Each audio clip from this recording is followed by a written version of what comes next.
Is it safe for teenagers to do intermittent fasting? Or essentially what you want to know is it safe if you're a teenager to do intermittent fasting? Can you do it? Or if you have a teenage child, can they do intermittent fasting? Is that safe? I apologise for my t-shirt tan that's going on, but I have had a haircut, a quarantine haircut, so I'm bringing that to the table.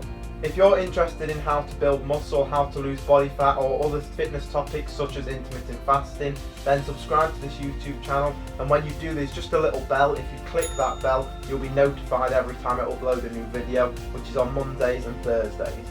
First of all, what we need to do is define what a teenager is. So a teenager is defined as somebody who's the age of 13 to 19, anywhere in that range. Now, if you are 16 years old or older, so in that 16 to 19 range or older than that, then it's clearly safe to do intermittent fasting. There's no evidence, there's no argument on whether it's okay or safe for somebody of that age of 16 plus to do intermittent fasting. So for this video, what I'm going to do is narrow that range down to 13 to 16. So anywhere in that range of being a teenager, we're going to talk about that. Is it safe to do intermittent fasting in that range? Now, under the age of 13, I immediately default to saying that if you're younger than 13, so 12 or younger, then I don't recommend intermittent fasting. And it isn't that intermittent fasting isn't healthy or it's harmful for people of that age. The issue I personally have with it is if you're 12 years old, and I think about myself at 12 years old, you most likely don't have much self-control. You're not really thinking about your nutrition. And so the only danger really is if that child is doing intermittent fasting, they're skipping breakfast, but they're not making up for those calories that they missed in breakfast later in the day, and they're not thinking about it. So they're in that calorie deficit, they're not eating enough calories, and that can be an issue. And because you're younger at that age, I don't recommend that you do intermittent fasting. So let's talk about that 13 to 16 year old range. The first thing that I come up with as a coach is I reverse the question and I say, why not? If you're trying to say that intermittent fasting is not suitable for a 13 to 16 year old, why? What is the reason why it's not healthy for that individual, for that age group?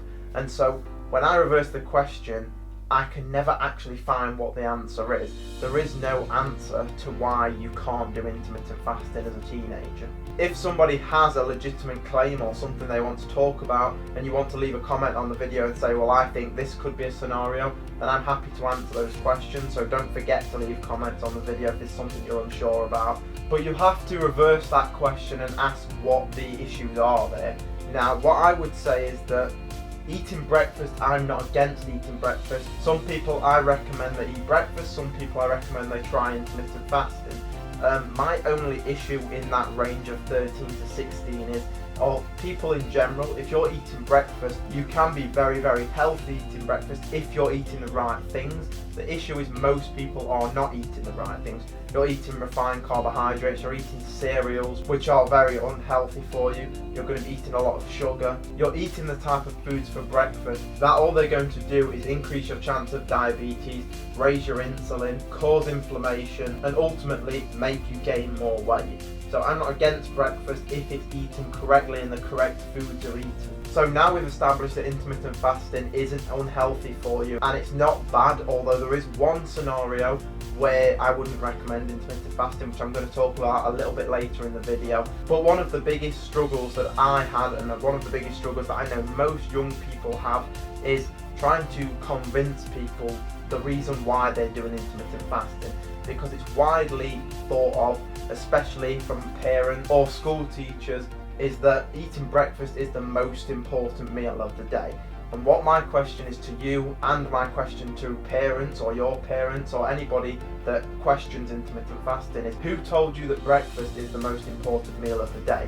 And just think about it. It's something that's just been passed around. It's something that people say casually, and there is no actual evidence to suggest that breakfast is important. The issue with human beings is we're so short-sighted in the way that we think.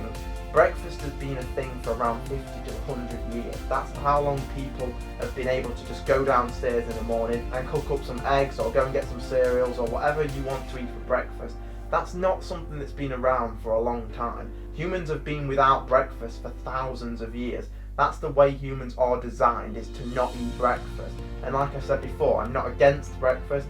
I recommend breakfast for some people. Even I eat breakfast sometimes. I'm trying to explain to you that it's not the most important meal of the day, and I actually think there's a lot more benefits to not eating breakfast than there is to eating breakfast.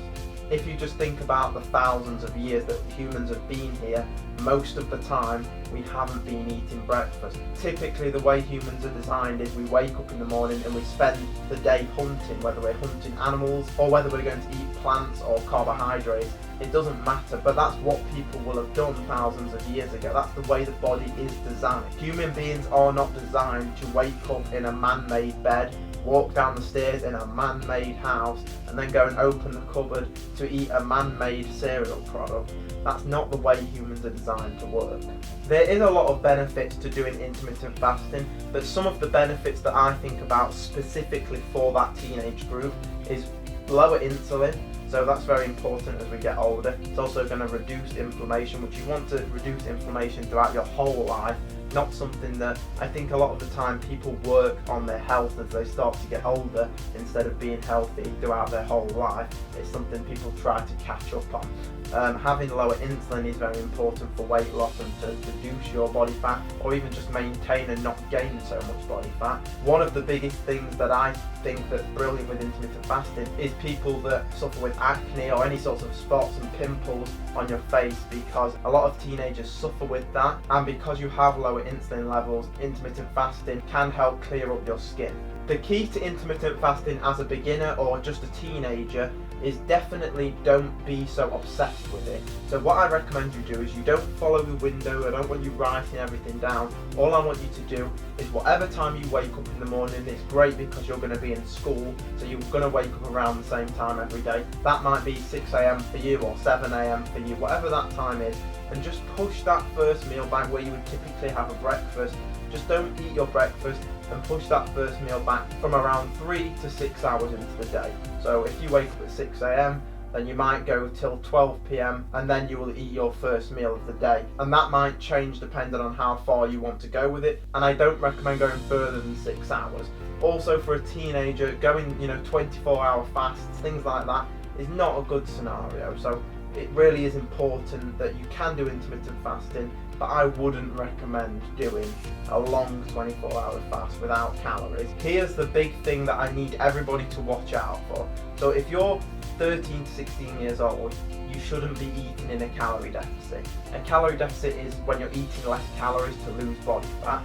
That can cause issues, and it can have health implications. When you're that age, you're growing, a lot is going through your body, you're going through puberty, you don't want to be restricting calories. There is one type of person I would say it's not unhealthy for you to restrict calories, and that's if you are quite overweight or obese in that age range, then it isn't unhealthy to be in a calorie deficit. But what you must do is make sure you're working with a coach or working with somebody that you trust, working with a doctor, and only be in that calorie deficit for around 4 to 6 weeks. You don't want to be in that deficit for months and months and months and really mess up your body, mess up your growth, mess up your metabolism. You need to be in that range for around 4 to 6 weeks and then increase the calories again. You need to do it sensibly, and it's something that you really do need to work with somebody that can help you, not just sort of winging it and doing it at random. These years of your life are very important. So if you're the type of person who's 13, 14 years old and you want a six-pack, I'm not saying you can't go for a six-pack, but to get a six-pack you're going to have to eat less calories, which I don't recommend doing. What I recommend doing is spending the ages of like 13 to 16 building the most muscle, gaining weight and not gaining too much body fat, trying to get as big as you can in those years, and then once you're around 16 years old, it's safe to be in that calorie deficit as long as you're doing it correctly. I'm going to bust one big myth, and the only myth that I've really ever heard about intermittent fasting in teenagers, and that's that it stunts your growth. So it can actually make you shorter as a result of doing intermittent fasting. Now that couldn't be further from the truth. There's no studies to prove that, and here's what I actually believe. I believe, and I've got good reason to believe this, I'll explain it to you. I believe that intermittent fasting in teenagers can actually help you grow more. And the reason is because when you're doing intermittent fasting, when you skip breakfast and you're on no calories, studies show that you have a 1,000 to 2,000% increase in growth hormone. Growth hormone is the hormone responsible for you growing, for you getting taller and bigger and stronger. And so if you have an extra 1000% more growth hormone than people that are eating breakfast, then it's obvious that you're going to experience at least the same growth, if not more growth, than people that are eating breakfast. So it's not a concern about stunting growth.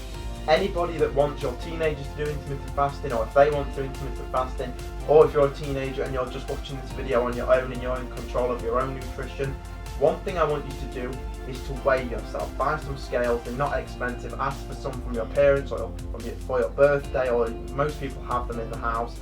But you need to get some scales, because the key to intermittent fasting as a teenager is to not be losing body fat. I don't want you to lose weight. So if you weigh 100 pounds on the scale, at the end of your first week of intermittent fasting, I don't want you to be lower than 100 pounds. If you're higher than 100 pounds, that's okay. I don't want you to be lower than that.